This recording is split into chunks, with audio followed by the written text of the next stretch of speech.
долоон бурхан алтан овоо минь төр улас төвшин төмөн олон амгалан үр хөөхөд эрүүл саруул байх болтугай.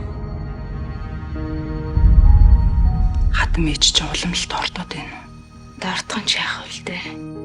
Эмээд нь гэрэлтэй байна уу, харанхуй байна уу? Адилхан шүү дээ. Ялгаагүй.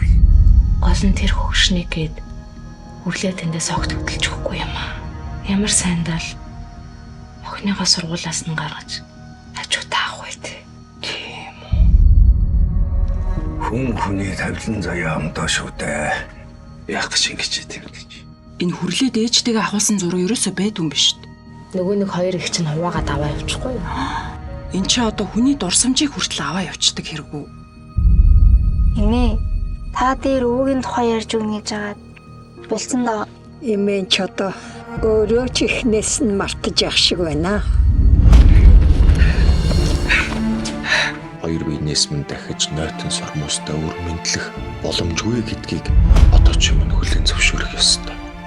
Гал голомт залгах хүүтэй болох гэсэн хүслийг минь бүүсгэр. Хичээ хүлээ манад өмнө мэдсэ. Аав чамд юу гэж зэхлээ? Бич бэрийгээ удаан зовоохгүй хэн шиг хатан гэртээ очих юмсан л гэж бодож суудаг болсон. Чи имээ хурж яах гээд байгаа юм? Ээжлөөрөө энэ хөгшнөөс хойш нэг хүн шиг амьдрах бахта гэд байдаг үсттэй. Ус охор юмгийн өнгөрөөд өгвөл эднийг гэдэгэл хот руу яваад намайг алдах гэдэг.